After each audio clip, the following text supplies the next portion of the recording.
that's, and you brought up a great point with those two just working well. And I think that will be an advantage for us if they are utilized. It Is should the be. word. Yeah. It should be really. You brought up some good points. I remember when I was on my basketball team in high school, and I came off the bench, and yeah, I wasn't a good offensive player, but I mean, I had moments where I shot 2 free throws in the game, and I was happy I scored those 2 points. But Right. the defense really, my defense really stood out because it was great defense, and I remember this one particular game.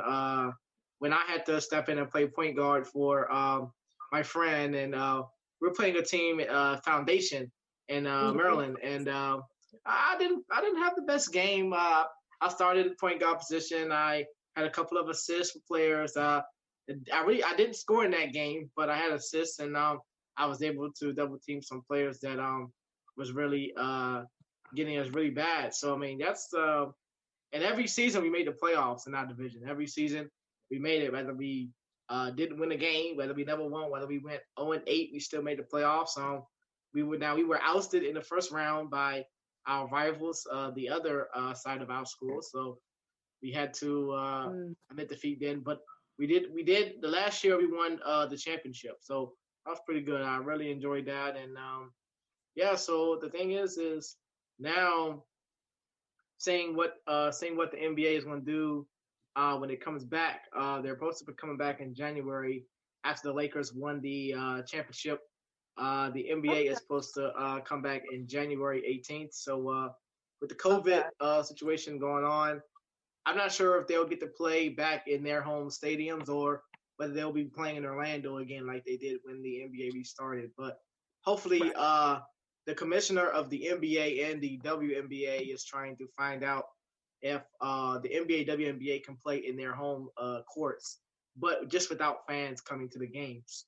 Uh, Yeah. yeah, And for me, I feel as if we were so lucky, especially with the Mystics, who I'm just so proud of, because yeah, I am too. Yeah, I proud of them. we've both been following DC sports Yeah, literally for lifetime. So exactly. um, for me to see to see us win in front of a crowd, that was really wholesome, It because was. Yeah, that was our city. Like, it it was. wasn't just that crowd over at St. E's, but it was the whole city. Like, there were Instagram stories of people in their backyards, and people out as far as like the ends of the earth of Maryland who were like Yeah, celebrating. I'm just like, celebrating all that over. that says it all, how Yeah, instrumental that was. And I definitely hope they could in some way, but again, we do have to stay safe also with this we do. COVID. Yeah, um but it was, for me, with the WNBA, which I was following. I was actually following both finals, but I was like, which one am I? You know, I didn't want Las Vegas to win. However, again, like we spoke on with the Wizards and how they brought in new people, they brought in some really good names, they and did. They did. they have a basis that I'm like, okay, it could have gone it like it really could have worked to their advantage. Like, I think, who did it? They had Jackie Young, Kale McBride, um, Angel McCautry. Hmm. I think okay, Asia Wilson, and I think Liz Cambage was. I think she went back to Australia because I think she was sick, so she had to Yes. sit out. But and Carolyn Swartz. Hmm. Okay, that was not a bad five. It's just that when you have Seattle, Right. okay, and looking at Seattle, I mean, first of all, shout out to Sue Bird. Her birthday just passed, so happy birthday to Happy the birthday, ultimate. Sue Bird. All right. But her, put her and man, funny. I was actually like looking at this matchup because this duo did so well, Hmm. like in the like just how like they're passing, like how Sue could pass to Jewel Lloyd in the paint for kind of like her little alley-oop layup. I was like, Exactly. okay, you don't have to flaunt like that, Like, I mean, we get it, Yeah, but exactly. no, to set 18 assists as a record in WNBA finals, and then for 16 years later to come back to your fourth final. At that Mm-hmm. point, I'm just like, what can she not do? Just saying, Yeah. what can Sue not do? And also that goes to home with Brianna Stewart, who Yes. Brianna Stewart. Yep. God, who played lights out the first game. She did. I was watching that game. I was thinking, wow, that's I amazing. 35 to all my people to all my sports friends out there. We were all like calling each other. We were like, what the did she just do? Oh my God, she just what? Like, we were going insane because our score chart, she just kept scoring. Like, she did not stop. 35 points in the first game of the finals. And then to come back for her second finals and to win MVP twice. Yep. Mm-hmm. Yeah. If she does not go down into the Hall of Fame, It's amazing. It's amazing. Yeah. Sue Bird and LeBron, they're known as the GOAT. That's it. Yes. The GOAT. Yes. I was like, okay, LeBron James. Wow. And LeBron James is the only the first person since I've been watching basketball in 05. Mm-hmm. He's the only ball player to win championships with three different teams. Cleveland, LA, and Miami. So right. That's a huge honor to be in. And I think him and Dwayne Wade are actually tied 4 rings. So I don't know. Could we be seeing them past Jordan and Kobe? We might. Stay tuned, everyone. LeBron James is on the rise. Him and Anthony Davis is doing big things in LA. And next year, who knows? They might win it again. But Golden State is probably going to be back. But we don't know. Steph Curry, Klay Thompson, the Splash Brothers, Draymond Green. We don't know what's going to happen with the Warriors. We don't know because we don't know. I mean, we don't know if one of the big three in Golden State is going to leave in free agency or not. But I know with the Lakers, that was gonna be my thing that I was gonna jump onto on. Yeah. Like with this new free agency period coming around during coronavirus, it's like, how do you? Okay, it's like what? I just lost my train of thought. Okay, cool. So, but no, it's really this sense of like what's going to happen during this period and how instrumental is this period going to be to like next year's season, because that could play a lot. And you said it best where LeBron and Wade are tied in rings.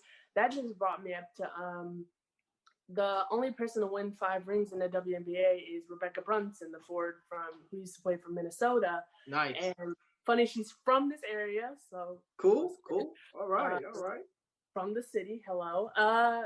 And the coolest part is that to see somebody surpass that, it's like the floodgates will open for whatever is supposed to come after them. So to really see LeBron, step into that key for the WNBA, to see Sue Bird step into that key for the WNBA, like at this point, it's really, and again with the free agency of the NBA, how is that going to show when it comes to, like you said, Golden State? If they're trying to make a trip back, or because they've had finals appearances before. They've had. It's like, but if they make a trip back, it's like, again, if you're going up against winning contention LA Lakers who just played for championship. Exactly. Yeah. How is that going to be instrumental for the Warriors to get past the Lakers, if that's what it comes down to, especially with the fact that this free agency period. Free agency is landing on a lot of people, so it is. The thing is, I know I don't even know how they're going to do the NBA draft this year because they just got through with the finals. And you brought up a good point with the free agency. Now, I'm hearing that the NBA finals, I'm hearing that the NBA draft might be around November or before Thanksgiving or before the holiday season. I don't know what day it's going to be on, but I know it's going to be in November. And I do believe the NBA draft, I think the commissioner said it will be after the finals. So it might take place either the first week in November, but I know it's going to be virtual, like the NFL draft was virtual. I know it's going to be virtual. And yeah, we'll see how next year is going to be because I know the Lakers, they can't keep all of those players around. Probably can keep some of them, but I know they're probably going to get more players back. I'm pretty sure the players that missed because of the COVID, I'm pretty sure they're going to get those players back after the holiday. And when the NBA comes back on January 18th, I think, who knows, you might be seeing them play in their home cities, like I said. And if we get to see that, we'll get to see John Wall come back. And John Wall's been out of action for 2 years now. So we'll see what he can do. I'm hearing that he's back to full strength, that he'll be better than ever when he comes back. So we'll see what happens with that. Yeah, I want to see that guy get back. I want to see that guy get back to full strength and get back to how he played when he was out. Because I think if you have him, you have that mentality that he's going to go to the rim. He's gonna. John Wall is the fastest point guard I've seen since Allen Iverson. So I'm pretty sure he's going to be really good. That's exactly who I was going to bring up. I was literally going to say the same exact thing. The fastest point guard I've seen in basketball is Allen Iverson. Yeah. Now, hence John Wall. So, like you said, it would be amazing when he comes back to full strength because that would just be so it would just be so helpful to the Wizards because they really, really need it right now. They do. They really needed them. They needed him when the NBA was in Orlando when they restarted it, but he wanted to keep himself healthy. I understood that. And Bradley Beal didn't play either, but there were some players that I knew from the Wizards teams when the NBA restarted. Some players I didn't know, but we'll see what the NBA has in store for us. Our next topic for the show, we're going to hone in on some WWE action. And, oh, boy. This Sunday is, I believe, Hell in a Cell. It is. So I'm going to read you off some matchups and want to get your picks. I'm actually going to share my screen. Hopefully I can do that just for a minute. Let me pull up the match card for a minute. Yeah, like I said the last show, John Cena has always been my guy. I mean, I think what stands out to me about him is he always he lives up to the mantra of hustle, loyalty, and respect, and I do see that in a lot of him. And the thing is it's pretty good. It's pretty obvious. It's an obvious reaction to how he does, and I think when he first came into the league, I would say that now I heard rumors that when he first came to the league that Kurt Angle actually was his mentor coming into the league, coming into the WWE. Oh wow. That's what I heard from people. But when John Cena, the thing is with him is John Cena is a 16-time world champion, and I think how that got messed up was Bray Wyatt actually beat him years 3-4 couple years ago at one of the pay-per-views, and John Cena was gonna be 17-time champion, but Bray Wyatt wound up beating him at one of the pay-per-views. I don't know which one it was, but it was back in 17, I know. But with the new face of WWE, Drew McIntyre, wow, that is, I still can't believe he beat Brock Lesnar at WrestleMania last year.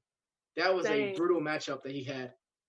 That was crazy. And as I'm looking at this new roster, obviously we got a new roster from the draft, which yes, I can't believe that. It looks gorgeous.